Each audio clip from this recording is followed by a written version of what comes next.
should be played at high volume. This should be played at high volume. This should be played at high volume.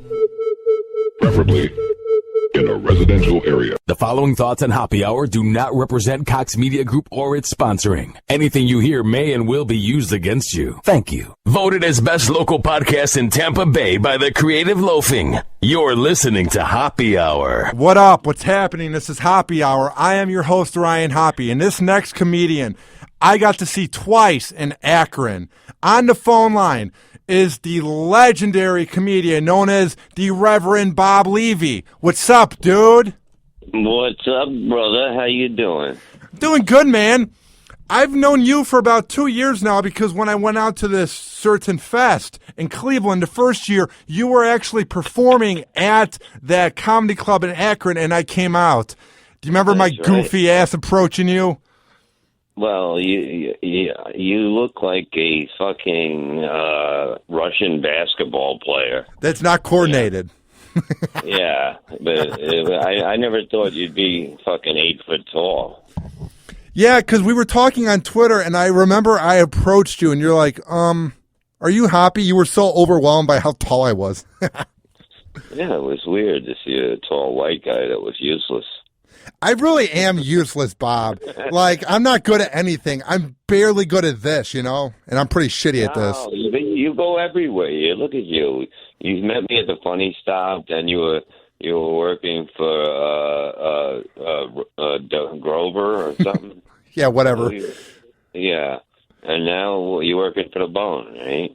Yeah, I'm doing good, man. How's everything been with you? I see that the Bob Levy Show is now on RadioMisfits.com. How's that going?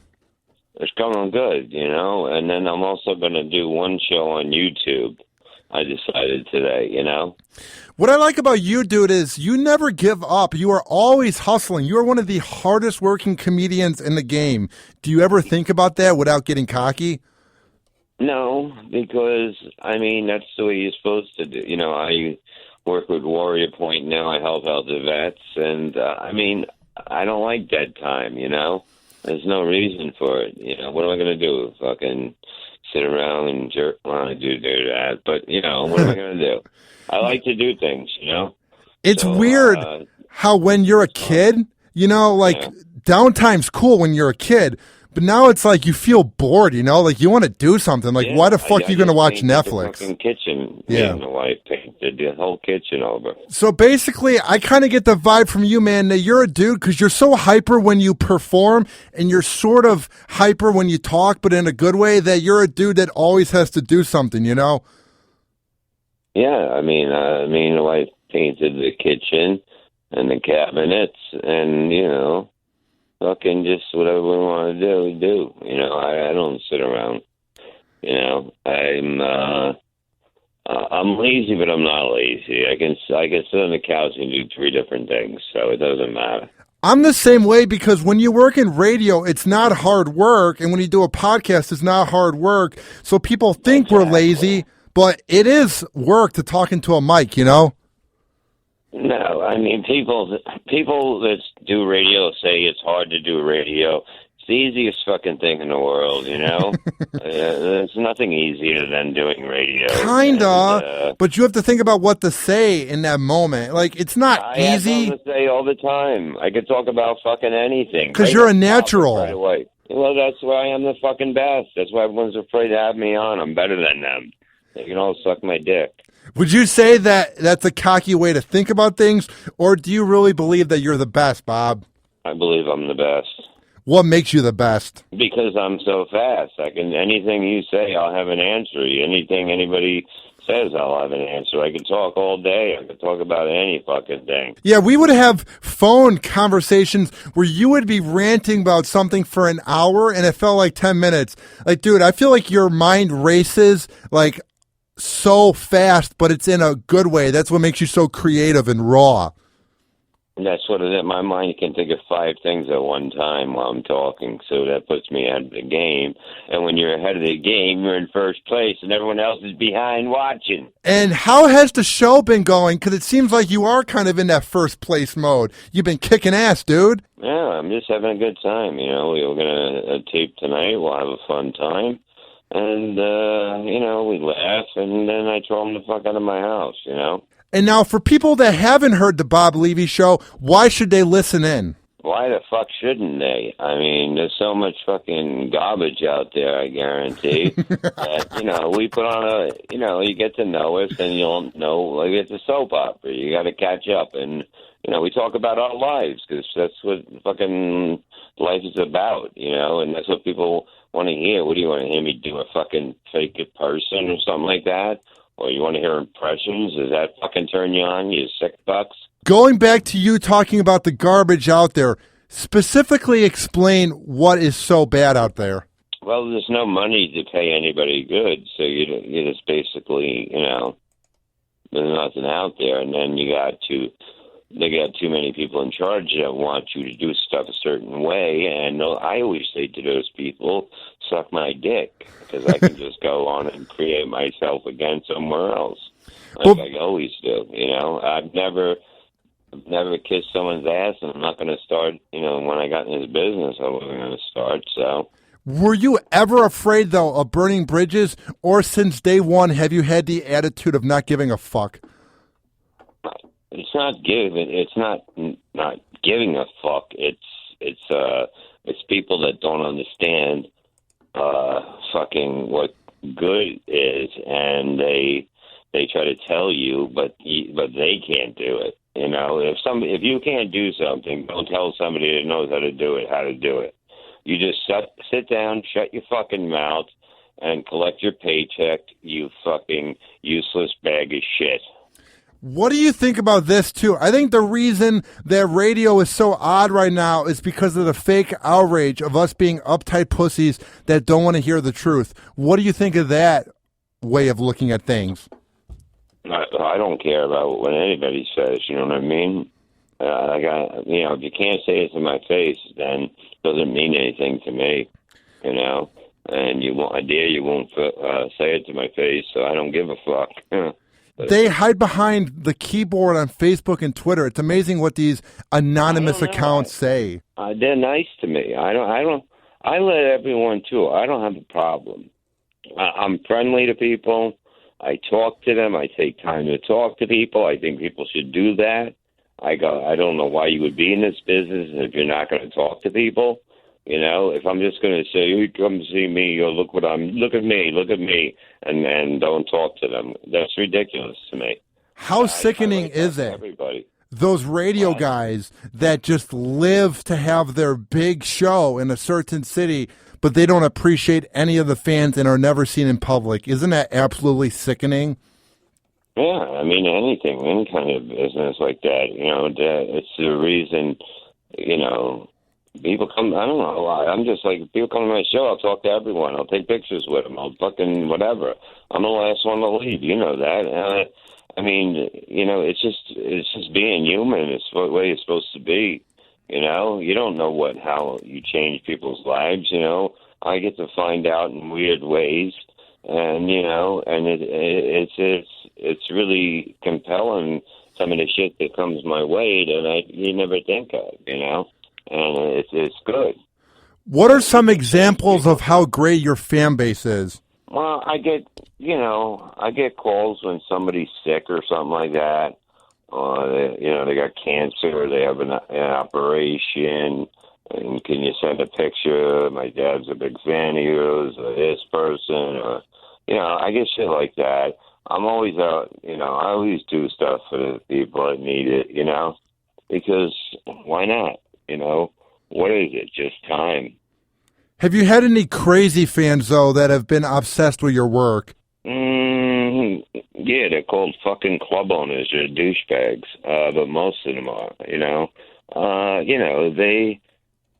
they rather put somebody in there that's local that fucking sucks a big dick and that can bring in 30 people, and pay them less. So I don't care, It doesn't affect me anyway. You know, I just do what I do, and I really don't give a fuck whether you like it or not. It doesn't matter. It matters what the people in the audience got to say. Do you ever feel jaded, though, that some gigs might be taken by a hacky local comedian that you're not a fan of?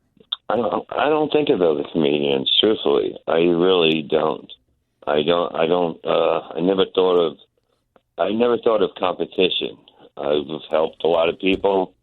I don't think of competition, you know? Competition is something you worry about if you're not good. I don't know. I've just never been that person. Who are some comedians over the years that you have teamed up with and become friends with? No, a lot of them, you know. Most of the people you would know, I guess, you know. I mean, you know, it's like you get a certain group you're with, and you do certain things like the podcast. I do with Joe Conti and Kensel and Mr. Nielsen. He's on Twitter, Doug Nelson.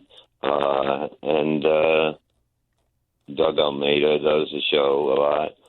And, you know, become tight. You know, Tim Hanlon, a lot of people, you know what I mean?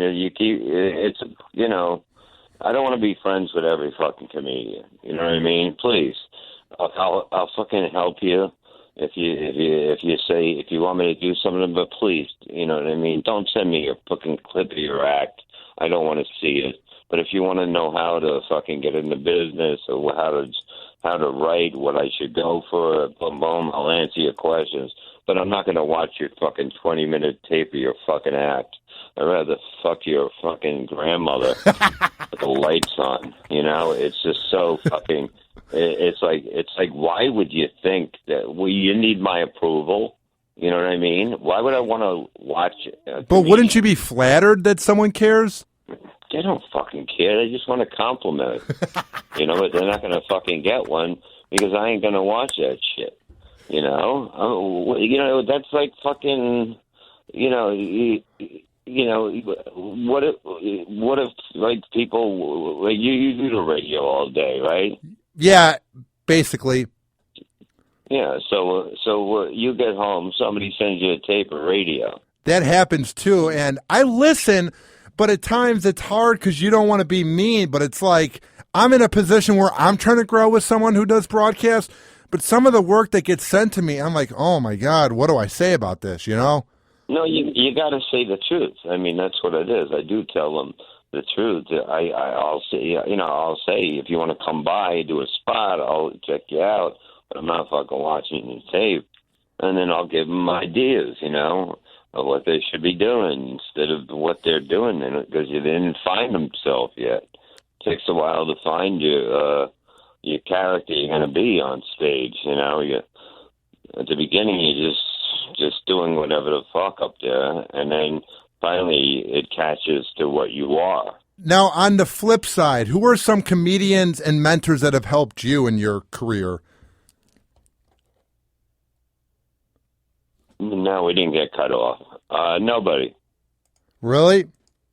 I did everything myself, truthfully. I had no idea how to. Like the first time I was headlining after 2 years, and I was at the club, and I said to the other comedians, who booked you here? And they go, Tony Camacho. I go, wow, he booked me here. And they go, well, he books the room. I had no idea how it was done. I had no idea. How far has your comedy come from over the years? Like, do you ever watch your old acts and cringe at all? No, I would probably be like, wow, that was a pretty good joke. I should have used that one. I should still, you know what I mean? What is the key to coming up to new material so that it's not outdated all the time? Just keep thinking. I can go up there and do an hour of nothing, and you'll think it's an act, you know? It is very true. You know, the whole thing is that you're doing a show. Here's the whole thing. You're doing a show for the people that are there, okay? So they are the ones that set the stage for what you're doing that night. Most comedians just go up there. I would say 99% of the comedians go up there and do what they want to do. I make sure that their night is special. I think that's important because it's their night. They came to see you, so you have to make it their night. And what I love, too, is you're not afraid to pick apart the crowd. I remember one time there was this lady with the worst Midwest accent of all time, and you just began saying she's the C word, and she got up and walked out. It was so funny, dude. Yeah, that was my wife. You know, she comes to the show. Nah, I'm kidding. Nah, I'm going back there, and I'll be there in June again. How crazy is Gus, the guy that owns the comedy club? Pretty crazy because his name is Pete. Oh, his name's Pete, not Gus. How crazy do comedy club owners get? Like, what's the craziest thing that's happened with you and one of them? Nothing. Pete's the best. That's how every fucking owner should be. You know what I mean? Instead of a fucking little wimpy, lying cocksucker. You know what I mean? Pete is the most honest, fucking tell you to go fuck yourself in a second, you know, guy in the world. But he is very, you know, he loves comedy and he takes care of comedians. Would you say that it's important for comedy club owners to care about comedy for it to be a successful club? Yeah, and most of the time, you know, this is the kind of a time where clubs should be spending. Like Pete still spends, you know, but most cut back, and you're going to see the downsizing of comedy. I bet you this summer hits pretty bad, and you'll see clubs closing because, you know, they're just cheaping it up too much and too many open mics that they charge people. You can't charge people for 10 shitty comedians. You know what I mean? If you're new, don't expect to get money, really. I'm not saying that you're shitty, but I'm saying that, you know, you can't charge people because then people are going to go home thinking that's what comedy is. What is your take on open mics? Do you think it's a good growing process or can it get really hacky fast? I mean, it's good. No, it's not. You know, people got to start somewhere, but you can't charge an audience member to come and see, you know, mostly people that aren't ready, you know, they're not ready, you know, and that's what happens. They don't know how to run a club. You know, the club could probably do regular comics and make good money, but the fact is that, you know, they go, okay, well, they'll just take the door. I don't give a fuck, you know, and you might as well put up a monkey up there with a fucking machine gun to shoot the audience because they're never coming back. Would you say that comedy is going down a bad path overall? It's going to, you know what I mean? It's going to because most club owners are greedy, you know. They don't give a shit after a while, and you know, it's all bullshit all over, you know. Like Florida, you know, they don't really pay out there. I only go out there and work for my friend. I'm not going to work at clubs out there. They don't pay no fucking money. And I'll go out there and do something with Artie, but that's it, you know. What are some of the best cities to perform in for you? I love everywhere, you know. I'm going to be doing a tour for Warrior Point soon. We'll take care of the vets, you know, and get to every city and make sure they're all taken care of and raise money for whatever they need. And my son's band is going to donate a song. Me and my son wrote a song that he's working on the strings and horns part of it. We're going to make it really good. And it's going to be a killer song, and we're going to give him 100% of it. How has everything been going with your son's band? I see you're working a lot with it. He went solo, basically. I mean, he plays the guitar now. Basically, you know, he can write strings. He can write, you know, and strings and all that and they're in different keys than, you know, if you're playing C minor, you know what I mean? Everything else is in A or something like that. So it's weird, but he knows everything about music now. And he picked up the guitar 3 months ago, a regular guitar, and basically he can play that as good as anyone. He's been playing the bass for 2 years, and I put him up with anybody. Where can people find his work? You know what? I tried to show it to someone last night, and he goes, "What the fuck you sending that? That was from years ago, when he first started." I don't know. He's got a lot of stuff. He could play Jocko. I don't know if you ever heard of Jocko. Yeah. Yeah, he plays bass like him. He can do that, And, he learns everything about it. And, we just pump out songs, And we'll just go in the studio until we find the right people.